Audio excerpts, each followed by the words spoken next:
सुनहरा दुआ को ऐसा ऐसा ब्लैकमेल करना शुरू हो चुकी है और दुआ भी इस ब्लैकमेलिंग में आती जा रही है। दुआ जहाँ पर बहुत बड़ी गलती कर रही है, इसे ऐसा नहीं करना चाहिए था। अगर इस जगह पर इस मौके पे नौजवान के साथ खुलकर बात करती है, जिस हिसाब से नौजवान इसके साथ सच्ची मोहब्बत करते हैं, तो कभी भी नौजवान इसके साथ नफरत नहीं करेगा बल्कि इसकी सपोर्ट करेगा। अब दुआ मजीद किस तरह ब्लैकमेलिंग में आ सकती है, दुआ के लिए कौन सी मुश्किलात खड़ी होंगी, अगर काफ़ी टाइम के बाद नौजवान के सामने ये सारी की सारी असलियत आती तो क्या नौजवान दुआ के साथ नफरत करना शुरू कर देगा। जुनैरा जिस हिसाब से दुआ को ब्लैकमेल करती है, तो दुआ जो है ब्लैकमेलिंग में आकर जुनैरा के साथ मुलाकात करने के लिए चली जाती है, इसकी मिन्नतें तरले करती है, इसे समझाने की कोशिश करती है।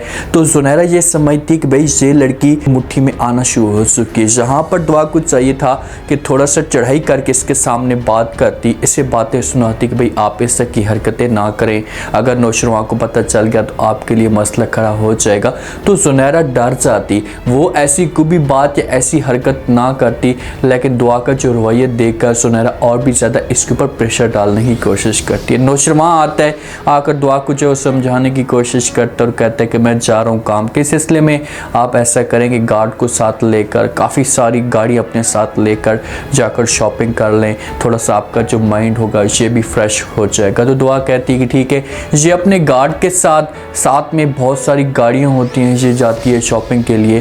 तो वहाँ पर जो दुआ की दोस्त होती है वो दुआ को देख लेती है। समझ इस बात की नहीं आती कि सरफराज भी शॉपिंग करता रहता है, उसी एरिया में सरफराज भी मौजूद है। दोस्त दुआ को देख सकती है, तो क्या सरफराज दुआ को किसी भी जगह पर नहीं देख सकता? सोचने वाली बात है। जैसे अगर दोस्त देखती है दुआ को, तो दुआ भी इसके पास आ जाती है। दोस्त जो है वो इसके ऊपर तंजीह तौर पर वार करना शुरू कर देती। अभी तक दुआ ने कोई भी ऐसी शॉपिंग नहीं की। दोस्त जब देखती कि भाई इसके पास गाड़ियाँ हैं, इतने सारे गार्ड हैं, तो इतना अचानक ये सब कुछ कैसे हो गया।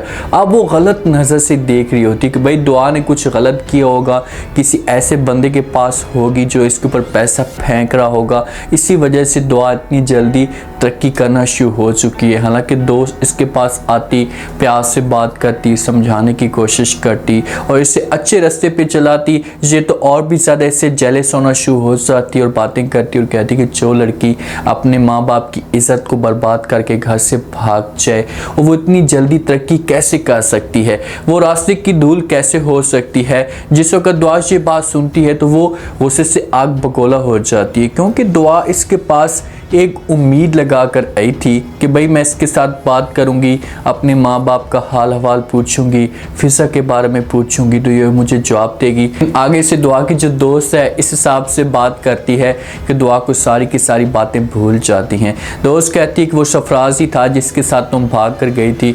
तो दुआ कहती है कि भाई अपनी बकवास बंद करो, दोबारा ऐसा कि आपने बात करने की कोशिश की तो अच्छा नहीं होगा, आप नहीं जानती कि मैं किसकी बीवी हूँ। तो दोस्त कहती है किसकी बीवी है? तो दुआ कहती कि मैं नौजवान की बीवी हूँ और अगर उसे ऐसा पता चल गया तो आपके लिए मुश्किलात खड़ी हो सकती हैं। अब ये जाएगी जो दुआ की दोस्त है, घर में जाकर फिजा के साथ भी बात कर सकती है और फिजा के वालिदैन के साथ भी बात कर सकती कि भाई दुआ ने बहुत जल्दी तरक्की कर ली है, इसने शादी भी कर ली है, इसके पास पैसा भी आ चुका है। जो इसकी शुरू में जो एक सोच थी, ये शुरू में अपनी सोच लेकर बैठी हुई थी कि मैं शादी ऐसे इंसान के साथ करूँगी कि भाई जिसके पास पैसा होगा, बड़ी बड़ी गाड़ियाँ होंगी। आज दुआ की वो मुराद पूरी हो चुकी है। जहाँ पर दुआ का मूड जो है वो ख़राब हो जाता है, नाराज़ होकर गार्ड को जो है वो आवाज़ देती है कोई भी ऐसी शॉपिंग हो सकती है कि ना कर सके, क्योंकि जिस हिसाब से वो शॉपिंग के लिए आई है और आगे से उसने बातें सुनी है तो लाजमी तौर पर इसका जो मूड होगा ये ख़राब हो सकता है। वापस चली जाती है, जब अपने कमरे के अंदर जाती है इसकी आंखों के अंदर आंसू होते हैं, क्योंकि एक उम्मीद थी यही इसके साथ ये मुश्किल में अपनी जो बातें होती हैं शेयर करती थी, लेकिन आज ये भी इसे ऐसी बातें सुनाती है कि दुआ की जो उम्मीद होती है टूट जाती है। अगर दुआ अपने कमरे के अंदर मौजूद होती है, आंखों के अंदर आंसू होते हैं, तो नौजवान जब इसे देखता है तो इसे आकर पास में बैठ जाता है, बातें करना शुरू कर देते और कहते हैं क्या वजह है, किस वजह से तुम्हारा इतना मूड ख़राब है, क्यों रो रही हो। तो आगे से दुआ उसके साथ कोई बात शेयर नहीं करती और कहती है कि कोई ऐसी बात नहीं है, लेकिन नौजवान जो उसका रवैया या उसका जो अंदाज़ होता है ये जांच लेता है, क्योंकि मोहब्बत करता है इसके साथ। और जो इंसान मोहब्बत करता है किसी भी फ़र्द के साथ तो उसकी सारी सिचुएशन के ऊपर नज़र रखता है, सारी हरकतों को नोट करता है कि आखिरकार ये कहाँ जाती है, क्या करती है, इसका रवैया क्या है। तो आगे से नौजवान कहते हैं कि भाई आपको रोना आ रहा है तो आप जी भर के रो लें। तो दुआ जब उसके जो कांधे के ऊपर सर रखती है और खूब रोना धोना शुरू कर देती है, अपने खूब आंसू निकालती है और थोड़ी देर के बाद जिस वक्त आंसू निकलेंगे तो आगे से नौजवान पूछने की कोशिश करे, कहेगा कि भाई आप रो क्यों रही हैं, कोई रीज़न तो मुझे बता सकती हैं। तो दुआ ऐसे झूठ बोलेगी और कहेगी कि भाई मुझे माँ और बाप की जो वो याद आना शुरू हो चुकी है, मेरा दिल करता है कि मैं उनके साथ जो मुलाकात करूँ, अपनी बहनों को देखूँ, लेकिन आज मेरा वालिद मेरे साथ इतनी नफरत करता है कि मेरी जो मुलाकात है वो भी नहीं होने दे रहा। तो नौजवान उसके साथ वादा करेगा, इससे कहेगा कि भाई आपको परेशान नहीं होना, मैं आपको यकीन दिलाता हूँ कि मैं एक न एक दिन आपकी मुलाकात अपनी फैमिली के साथ ज़रूर करवाऊँगा जो आपकी फैमिली है, और उस घर में आपकी इज़्ज़त ज़रूर बनवाऊँगा। लेकिन दुआ बहुत बड़ी मिस्टेक कर रही है, दुआ को ऐसा नहीं करना चाहिए। ये जाए और जाकर खुलकर बात करे जो है वो नौजवान के सामने, उसे सब कुछ बता दे कि भाई सुनहरा मुझे ब्लैकमेल करने की कोशिश कर रही है, मुझे बार बार तंग कर रही है। तो नौजवान इसकी सपोर्ट करेगा, इसे कभी भी अकेला और तनहा नहीं छोड़ेगा। जो कशमाला बेगम ये कॉल करती है सुनहरा को, उससे कहती है भाई आपको पैसे पहुंच गए हैं बहुत सारे। तो सुनहरा आगे से मुस्कुराती और कहती कि हाँ पैसे तो पहुंच गए। कशमाला बेगम कहती कि जब आपको पैसे पहुंच गए हैं तो आपने अभी तक काम क्यों नहीं किया। तो सुनहरा आगे से जवाब देती और कहती है कि भाई इतनी मैं जो वो लगास नहीं हूँ, पैसे पहुँचने से पहले पहले जो आपका काम था वो तो मैंने स्टार्ट कर दिए, अब आपका काम आगे जाकर होगा। आप चुपचाप बैठी रहें, बस सिर्फ और सिर्फ आप पैसा फेंकती रहें और देखती रहें कि मैं क्या करती हूँ दुआ के साथ और कैसे जो वो नौजवान के दिल में नफरत डालने की कोशिश करती हूँ। जब इन दोनों की आपस में डिस्कस हो रही होती है तो वहाँ पर जो दुआ के साथ एक लड़की रहती थी वो सारी की सारी बातें सुन लेती है और वो दुआ की फेवर में है और वो चाहती है कि दुआ के साथ मज़ीद आगे जाकर कोई इस किस्म का नुकसान ना हो, उसे तकलीफ़ जो है वो ना पहुँचे। वो इस बारे में थोड़ा सा अच्छा और पॉजिटिव सोच रखती है। फिजा बेचारी जब से उसे उम्मीद मिली थी तो फिजा ने ये सोच कर रखा होता कि सरफराज जो है वो मेरे साथ ठीक हो जाएगा और कभी भी मेरे साथ ऐसा की बदतमीज़ी नहीं करेगा। लेकिन सरफराज का जो रवैया होता है और भी ज़्यादा सख्त हो जाता है और भी ज़्यादा फिजा के साथ नफरत करना शुरू कर देते हैं। फिजा जब ये बात सारा रवैया देखती है तो वो सरफराज के पास आती और बातें करना शुरू कर देती है। उससे कहती कि सरफराज मुझे ये बताओ कि जब एक मर्द को, एक ख़ानदान को, बाप को बच्चे की खुशी मिले तो वो जो वो प्यार से बात करता है और वो उस खुशी को सेलिब्रेट करता है। आप हैं कि आप अभी भी अपने रवैये से चेंज नहीं हो रहे, आखिरकार मसला क्या है। सरफराज कहते हैं कि भाई मैं वैसे का वैसा रहूँगा और आपको कभी भी इस घर के अंदर बर्दाश्त नहीं कर सकता। फिर से कहती क्यों, वजह क्या है, आप मुझे कोई वजह तो बता दें, इस बच्चे का क्या कसूर है।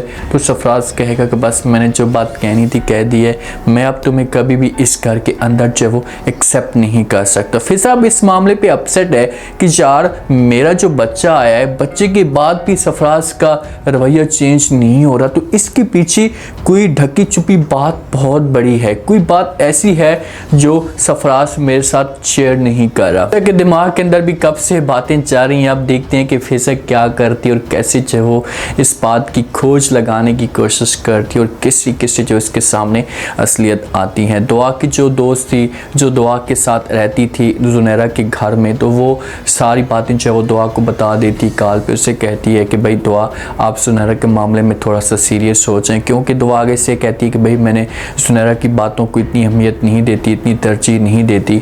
तो फ़ौरन जो वो कहती है कि भाई दुआ जो वो आप थोड़ा सा मोहतात रहें, कोई लड़की के साथ सुनहरा बात कर रही थी आपको नौजवान से दूर करने के लिए, नौजवान के घर से निकालने के लिए, तो प्लीज़ आप सुनहरा को थोड़ा सा सीरियस लें और अपने बारे में सोचें, वरना आपके साथ बहुत बड़ा मसला खड़ा हो सकता है। तो दुआ जिस वक्त ये बात सुनती है तो वो थोड़ी सी परेशान हो जाती है, अपसेट हो जाती है कि भाई वाकई कोई मेरे बारे में गलत सोच रहा है। दुआ नौजवान को भी कहती है कि भाई मैं आपके साथ अपनी हवेली में, आपकी हवेली में जाना चाहती हूँ। तो नौजवान कहते हैं कि ठीक है मैं आपको लेकर जाऊँगा, यकीन दिलाता हूँ, लेकिन मुझे थोड़ा सा वक्त चाहिए ताकि मैं अपनी फैमिली को एडजस्ट कर पाऊँ, उनको समझा पाऊँ, उसके बाद जैसा आप चाहेंगी वैसा का वैसा होगा। दुआ इस वजह से जाना चाहती है कि शायद चलो ठीक है मैं एक दफ़ा कशमाला के साथ मुलाकात करूं और नुसरात की फैमिली के साथ मुलाकात करूं ताकि उनके दिल में जगह बनाने की कोशिश करूं। अब देखते हैं क्या करती है दुआ। दुआ को चाहिए, सबसे जो मेन अहम पॉइंट है, दुआ को चाहिए कि दुआ नुसरात के सामने सारी की सारी असलियत खोले ताकि इस मुश्किल से निकले, इसके लिए मसले मसाइल हल हों। उम्मीद है आज का रिव्यू, आज के टीजर आप लोगों को पसंद आया होगा। आपने कमेंट सेक्शन में अपनी कीमती लास्ट में आपको क्या लगता है, क्या नेक्स्ट एपिसोड में दुआ नौशवा को सब कुछ बता पाएगी, नौशवा के सामने खुद बहुत असलियत आएगी। लास्ट में फीडबैक दीजिएगा, चैनल को लास्ट में सब्सक्राइब कर दीजिएगा। शुक्रिया।